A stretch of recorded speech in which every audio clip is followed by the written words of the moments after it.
Welcome back दोस्तों, easy way tutorial में आप सभी का स्वागत है। मैं हूं अनुराग सर और आज इस वीडियो में आप लोगों के साथ मैं डिस्कस करने वाला हूं सीटेट पेपर 2 मैथ के questions 1 to 6 question. Total 6 question हमने इसके पहले की वीडियो में डिस्कस किया है मैंने आप लोगों के साथ। अगर आपने वो वीडियो नहीं देखा है तो वो वीडियो आप जाके देख सकते हैं, प्लेलिस्ट में आपको मिल जाएगा। चलिए उसके आगे कंटिन्यू करते हैं। देखिए, तो इसमें क्वेश्चन नंबर 7 आपको गिवन है। सीटेट पेपर 2 का मैथ का क्वेश्चन आप लोगों के साथ डिस्कस कर रहा हूँ। तो क्वेश्चन नंबर 7 देखिए क्या बोला है आपको। If a upon b and c upon d are two fractions, दो फ्रैक्शंस है a upon b and c upon d. Rational numbers आपको दिया है, फ्रैक्शंस दिए हैं, दो फ्रैक्शन है, ठीक है। Where a upon b is not equals to zero, जो a अपॉन बी है वो ज़ीरो नहीं है। Then b upon a is called the dash. तो b अपॉन a क्या होगा आपको देखिए क्या बोला है, a upon b not equals to zero है और पूछा किसके बारे में है, b अपॉन ए, मतलब इसका उल्टा। देखिए यहाँ a अपॉन बी दिया है, इसका उल्टा b अपॉन ए क्या होगा। तो बहुत ही सिंपल सा है। देखिए इसके ऑप्शंस देख लेते हैं हम लोग। ऑप्शंस क्या दिया है, सबसे पहला multiplicative identity of a fraction. अब ये देखिए, ये जो भी प्रॉपर्टी दिया है मल्टीप्लिकेटिव आइडेंटिटी, क्लोजर प्रॉपर्टी, ये सब आपको 9th के अलजेब्रा में मिल जाएगा। जो चैप्टर 2 है रियल नंबर्स, ये वहीं से लिया गया है। तो इसमें फर्स्ट क्या बोला है, देखो multiplicative identity of a fraction. अब मल्टीप्लिकेटिव आइडेंटिटी होता क्या है, मल्टीप्लिकेटिव आइडेंटिटी होता है 1। मतलब क्या, देखिए जैसे कोई भी अगर नंबर्स लूँ, जैसे यहाँ रैशनल नंबर लिया है, सपोज मैंने अगर 2/3 लिया है ना, 2/3, if I am taking this 2/3, बोला क्या है कि यहाँ a अपॉन बी क्या हो गया, 2/3 हो गया, जो कि नॉन ज़ीरो है, नॉट इक्वल्स टू ज़ीरो है। तो इसका b अपॉन ए बोला है ना। अब देखिए मल्टीप्लिकेटिव आइडेंटिटी ये जो होता है, ये क्या होता है कि इसको आप किसके साथ मल्टीप्लाई करोगे कि इसका जो आइडेंटिटी होगा वो वैसे का वैसा ही रहेगा। मतलब 2/3 है तो 2/3 ही रहेगा। क्या हो सकता है वो होगा 1। तो मल्टीप्लिकेटिव जो आइडेंटिटी होता है, मल्टीप्लिकेटिव आइडेंटिटी किसको बोला जाता है, 1 को बोला जाता है। तो यहाँ उसके बारे में कुछ है ही नहीं, तो ये ऑप्शन तो नहीं होगा, राइट। सेकंड देखिए क्या बोला है, closure property of fraction. Closure property, अभी ये क्लोजर प्रॉपर्टी आपको 9th में मिल जाएगा। क्लोजर प्रॉपर्टी का मतलब क्या होता है, देखिए जैसे दो नंबर्स हैं, है ना, क्लोजर प्रॉपर्टी ऑफ फ्रैक्शन। तो ये क्या होगा, जैसे मान लीजिए आपको मैंने अगर सेट दिया, नेचुरल सेट दिया, सेट ऑफ नेचुरल नंबर्स का सेट दिया मैंने, इसमें से मैंने दो नंबर्स आपको दिए, सपोज 2 and 3। तो अगर मैं इनको ऐड करूं तो भी क्या होगा, मुझे एक नेचुरल नंबर ही मिलेगा। कितना हो जाएगा, 5। ये भी क्या है, नेचुरल नंबर ही है। तो ये उसके अंदर क्लोज है, जो भी आप नंबर्स यहाँ से लोगे वो वैल्यू उसके अंदर ही होगा। So that is nothing but closure property of fraction.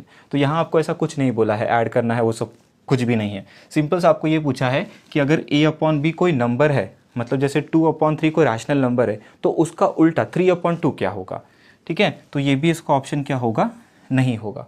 Closure property भी यहाँ नहीं है। उसके बाद देखिए बोला गया है कम्यूटेटिव प्रॉपर्टी ऑफ फ्रैक्शन। अभी commutative property of fraction, commutative का मतलब क्या होता है, देखिए इस तरीके से, जैसे अगर मैंने एडिशन ऑपरेशन लिया तो a plus B will be equals to b plus A, इसको बोलते हैं हम लोग कम्यूटेटिव। जैसे 2 + 3 करो या तो आप 3 + 2 करो, बात एक ही है। तो उसको कम्यूटेट करते हैं, कम्यूटेटिव बोला जाता है। तो यहाँ भी ऐसा कुछ नहीं बोला है, तो ये कम्यूटेटिव नहीं होगा। तो बचता क्या है, 4th one, that is multiplicative inverse. अब देखते हैं ये क्या होता है, मल्टीप्लिकेटिव इनवर्स का मतलब क्या होता है, चलिए देखते हैं। यहाँ देखिए क्या बोला है आपको, a अपॉन बी कोई नंबर है, जैसे मैंने 2/3 लिया, इसको अगर मैंने इसके उल्टे नंबर के साथ मल्टीप्लाई किया, मतलब क्या, b अपॉन ए, तो ये कितना हो जाएगा, इसको उल्टा कर दो, 3/2 हो जाएगा।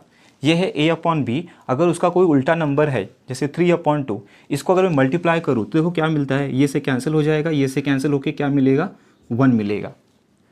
तो इस नंबर को क्या बोलेंगे हम, इस नंबर को क्या बोलेंगे, ये जो है इसका क्या है, मल्टीप्लिकेटिव इनवर्स है। क्या है इसका, ये जो है इसका मल्टीप्लिकेटिव इनवर्स है। तो इस नंबर, इस टाइप के नंबर्स को बोला जाता है मल्टीप्लिकेटिव इनवर्स। एक ऐसा नंबर जिसको आप किसी नंबर के साथ मल्टीप्लाई करोगे तो क्या मिलेगा, 1 मिलेगा। मतलब जैसे देखिए फॉर एग्जांपल, जैसे अगर सपोज 7 है, ठीक है, 7 है। जैसे इसका मल्टीप्लिकेटिव इन्वर्स क्या होगा, इसका उल्टा, जैसे ये 7/1 होता है ना, इसका उल्टा क्या हो जाएगा 1/7। तो अगर इसको आप सॉल्व करोगे आपको क्या मिलेगा 1 मिलेगा। तो ये जो नंबर है इसका क्या है मल्टीप्लिकेटिव इन्वर्स है। तो सबसे सिंपल है, मल्टीप्लिकेटिव इन्वर्स जो होते हैं क्या करना, आपको सिर्फ नंबर्स को उल्टा करना है ना। मल्टीप्लिकेटिव आइडेंटिटी, मल्टीप्लिकेटिव आइडेंटिटी क्या होता है, 1 को बोला जाता है मल्टीप्लिकेटिव आइडेंटिटी। 1 एक ऐसा नंबर है, उस नंबर से आप किसी भी नंबर को मल्टीप्लाई करो उसका आइडेंटिटी चेंज नहीं होता है। जैसे अगर 2 × 1 करूँ मैं 2 ही होगा, ये आइडेंटिटी चेंज नहीं करता है। This is multiplicative identity. वैसे आपको एक होता है एडिटिव आइडेंटिटी, मतलब आप कौन सा नंबर ऐड करोगे, जैसे मान लीजिए 2 लिया मैंने, है ना, तो अगर इसमें आप कौन सा नंबर ऐड करोगे तो इसका आइडेंटिटी चेंज नहीं होगा, तो कौन सा नंबर आएगा 0। तो इसको बोला जाता है एडिटिव आइडेंटिटी।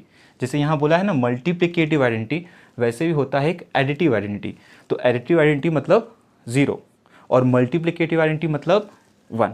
ये 2 ऑपरेशन ही आपको 9th स्टैंडर्ड में मिल जाएगा, अलजेब्रा का जो टेक्स्ट बुक है चैप्टर नंबर 2। तो यहाँ देखिए ये तीनों ऑप्शन हट गए, तो a/b का उल्टा क्या बोला है b/a, तो वो क्या होगा, it will be multiplicative inverse होगा।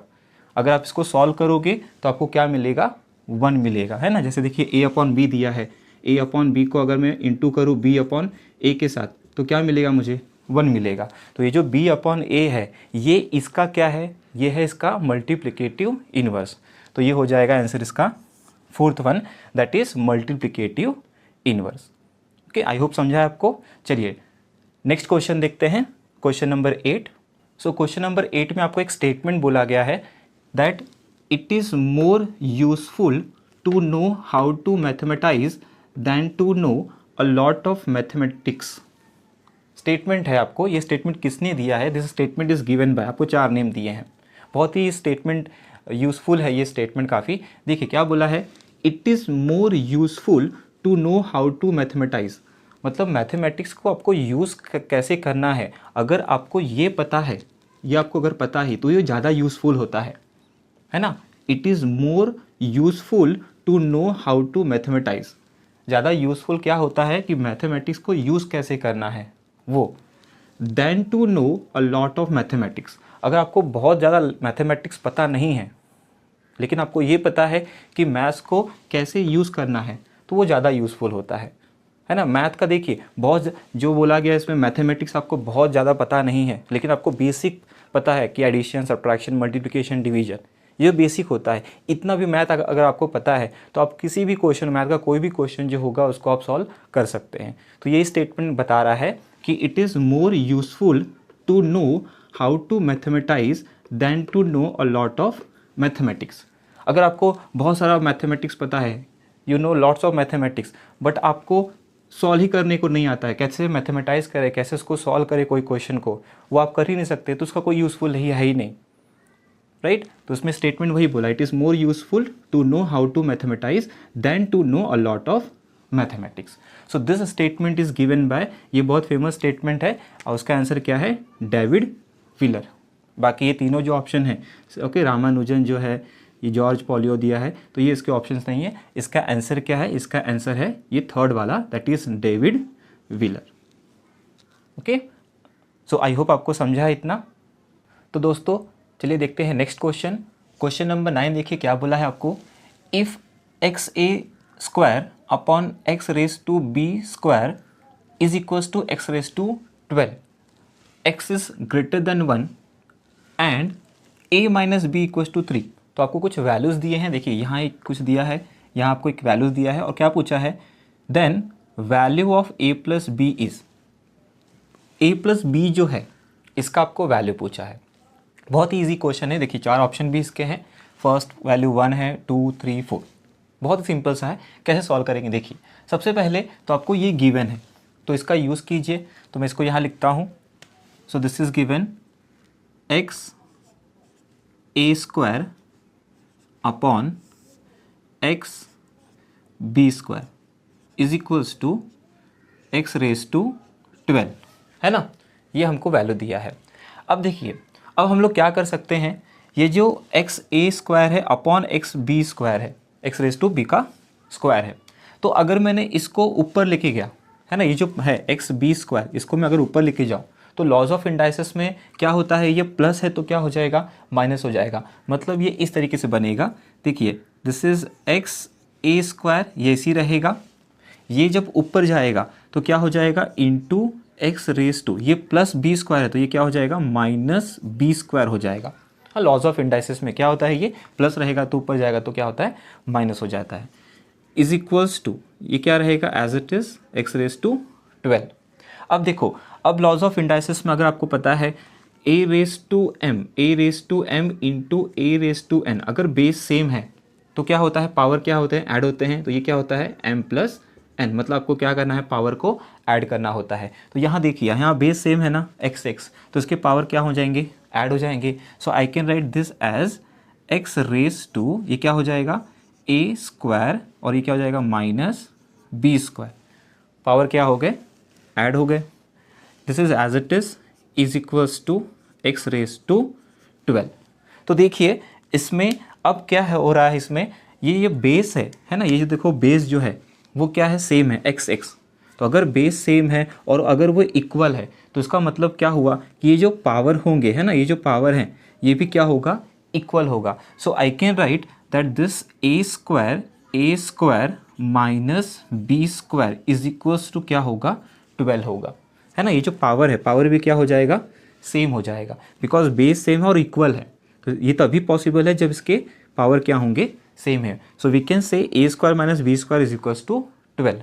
अब देखिए, अब इसके बाद ये भी आपको पता है, ये फॉर्मूला है, कौन सा फॉर्मूला है, ये बहुत ही इजी फॉर्मूला है, a square minus B square का फॉर्मूला क्या होता है, वो a square minus B square क्या होता है formula, it is a plus b into a minus b, right. तो ये फॉर्मूला होता है उसका। तो वही फॉर्मूला क्या करो, आप लगा दो यहाँ, तो यहाँ क्या हो जाएगा, this become a plus b into a minus b is equals to 12। अब देखिए, आपको इसका वैल्यू गिवन है, क्या दिया है आपको, इसका हम लोग ने यूज़ किया, सॉल्व किया, और क्या दिया देखो, आपको a माइनस बी का वैल्यू भी दिया है। a minus b equals to कितना दिया है, 3 दिया है, right. So this a minus b is equals to 3, वो वैल्यू हम यहाँ पुट कर सकते हैं। तो ये कितना हो जाएगा, this is nothing but a plus b into a minus b कितना गिवन है, 3 दिया है, तो वैल्यू मैं यहाँ पुट करता हूँ, इज इक्वल्स टू क्या हो जाएगा, ये 12 हो जाएगा। अब देखो, अब हमको क्या फाइंड करना है, a प्लस बी पूछा है, तो मैं इसको यहाँ रब कर देता हूँ, यहाँ सॉल्व करता हूँ मैं। देखिए a प्लस बी इंटू 3 है, अब ये इंटू में है, वहाँ जाएगा तो क्या हो जाएगा, डिवीजन हो जाएगा। So this is nothing but a plus b is equals to 12 upon, है ना, इंटू में यहाँ जाएगा तो क्या हो जाएगा, डिवाइड हो जाएगा, डिवाइड बाय 3 इक्वल्स टू कितना हो जाएगा, ये 4। तो a plus b equals to कितना मिल गया हमको, 4 मिल गया। सो कौन सा आंसर आ जाएगा इसका, a प्लस बी का वैल्यू कितना मिला, 4 मिला। सो this is this one, answer is 4। तो दोस्तों चलिए देखते हैं नेक्स्ट क्वेश्चन। सो क्वेश्चन नंबर 10 देखिए क्या बोला है, ये आपको मैथ्स का जो पेडागोजी होता है इसका ये क्वेश्चन दिया गया है, बहुत ही सिंपल सा है ये question. So this is nothing but question number 10। देखिए क्वेश्चन नंबर 10 आपको क्या गिवन है, question number 10 is which among the following is most appropriate. देखिए इसको ध्यान से आपको रीड करना है, which among the following is the most appropriate, आपको मोस्ट अप्रोप्रिएट बोला है कि सबसे ज़्यादा अच्छा सबसे कौन सा ऑप्शन होगा, most appropriate regarding the use of questioning, आपको क्वेश्चनिंग करना है तो उससे रिलेटेड ये क्वेश्चन है, ठीक है। Use of questioning as a pedagogical tool in the mathematics classroom. अगर आप मैथ्स टीचर, अगर आप मैथ्स सिखा रहे हैं तो आप जब क्वेश्चन पूछते हैं तो क्वेश्चन पूछने के रिलेटेड में इसमें से कौन सा अच्छा होगा, राइट। क्वेश्चन तो पूछना अच्छी बात है, बच्चे कितना नॉलेज है उसके लिए हम क्या करते हैं, मैथ्स के टीचर हम लोग क्वेश्चन पूछते हैं, तो ये अच्छी बात है। तो देखिए इसका ऑप्शंस क्या क्या है। फर्स्ट ऑप्शन है use it as an assessment strategy to assess gifted students. तो क्वेश्चनिंग क्या सिर्फ गिफ्टेड स्टूडेंट को ही आपको करना है क्या, आप नॉर्मल बच्चे से नहीं कर सकते हैं क्या, तो ये तो ऑप्शन सही नहीं लग रहा है, तो ये ऑप्शन चला जाएगा। तो आपको गिफ्टेड बच्चों से ही नहीं पूछना है, बाकी बच्चों से भी पूछना है। ओके देखिए सेकेंड वन क्या बोला है, use it whenever required since it will help. देखिए हेल्प बोला है तो ये तो अच्छी बात है, सही बात है। क्वेश्चन जब टीचर क्वेश्चन करता है बच्चों से तो वो बच्चों को क्या करते हैं, हेल्प ही करते हैं क्रिटिकल थिंकिंग में। सो ऑप्शन बोला है देखिए, use it whenever required since it will help children to express their views. उनको कितना नॉलेज है, वो क्या पॉइंट ऑफ व्यू है उनका, वो बताएंगे, है ना। And thoughts and will help to improve critical thinking. इससे क्या होता है, जब हम क्वेश्चनिंग करते हैं बच्चों से तो इससे क्या होता है, उनका क्रिटिकल थिंकिंग इन्हांस होता है। तो ये तो सही बात है, ये पॉजिटिव है। चलिए अगला ऑप्शन देखते हैं। Questioning need to be minimized. Questioning बहुत मिनिमाइज हो जाना चाहिए, क्वेश्चन आपको बहुत ही कम पूछना है। ऐसा क्यों? लेक्चर्स में टीचर क्वेश्चन तो पूछेगा ही, है ना। So questioning need to be minimize as it will create fear of math among the student. तो क्या क्वेश्चनिंग नहीं पूछना चाहिए? क्वेश्चनिंग हम टीचर्स नहीं करेंगे क्या बच्चों के साथ? बच्चे डरते हैं क्या उससे? नहीं, तो ये अप्रोप्रिएट नहीं है, तो ये भी ऑप्शन निकल जाएगा, है ना। नेक्स्ट वन देखिए, फोर्थ वन, मिनिमाइज इट। आपको मिनिमाइज करना है, कम करना है। आगे देखते हैं, minimize it since it will create discipline related issue. क्या क्वेश्चनिंग करने से डिसिप्लिन रिलेटेड इशू क्रिएट होते हैं क्या? ऐसा नहीं है। मैथ और साइंस में बच्चे जब तक क्वेश्चन नहीं करेंगे, टीचर उनसे क्वेश्चन नहीं करेगा, जब तक वो सीखेंगे नहीं। क्वेश्चनिंग तो बहुत ज़रूरी है। तो ये भी जो है ऑप्शन प्रॉपर नहीं है ना। देखो मैथ का जो पेडागॉजी है, इसमें आप जब स्टेटमेंट रीड करते हो तो उसमें कुछ कुछ वर्ड्स होते हैं, उसको आप देख के समझ जाओगे कि ऑप्शन आपको निकाल देना है। तो इसमें फर्स्ट, सेकंड, थर्ड, फोर्थ में फर्स्ट, थर्ड और फोर्थ ये क्या हो गया, निकल गया। तो उसमें आंसर क्या होगा इसका? Second one, that is use it whenever required since it will help children to express their views and thoughts and it will help to improve critical thinking. तो इससे क्या होगा, जब क्वेश्चनिंग टीचर करेगा math के classroom में तो इससे क्या होगा, बच्चे अपने पॉइंट ऑफ व्यू बताएंगे और उनका जो क्रिटिकल थिंकिंग होगा वो भी क्या होगा, इंक्रीज होगा। तो इसका आंसर कौन सा है? इसका आंसर है सेकंड वन। और इसका आंसर कौन सा है? इसका आंसर है फोर्थ वन। तो दोस्तों नेक्स्ट क्वेश्चन देखते हैं, क्वेश्चन नंबर 11। देखिए क्वेश्चन नंबर 11 आपको क्या बोला है, बहुत ही सिंपल सा क्वेश्चन है।